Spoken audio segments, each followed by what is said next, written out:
Hello everyone, good evening. তো এখন ঘড়ি কাটা ওই 7টা নাগাদ।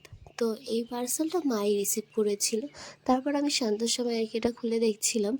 দিয়েছিলাম হচ্ছে 4টে পারফিউম। তো এটা অনলাইনে আমি অর্ডার দিয়েছিলাম, দেখেছিলাম বলে।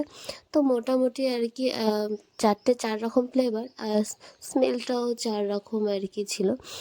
তো যাই হোক, আমার মোটামুটি বেশ ভালোই লেগেছে, খুব একটা খারাপ না আর কি। তারপরে আমি আর বোন সন্ধ্যায় চলে আসলাম স্টুডিওতে। আমার একটু কাজ ছিল, জেরক্সের কাজ ছিল। তো এটা হচ্ছে দাদু বাড়ির পাশেই। তো বহুদিন বাদে আর কি আসা।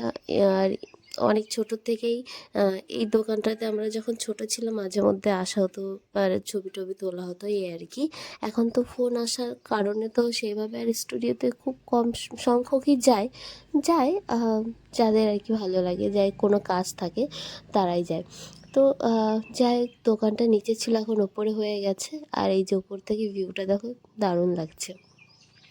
তার মধ্যে হয়েছিল মুষলধারে বৃষ্টি। এখন একটু বৃষ্টি কম জন্যই আমি আর বোন বেরিয়ে পড়েছিলাম। আর এই যে শিশু গাছটা দেখছেন, ওই মাথার থেকে না ভেঙে গেছিলো।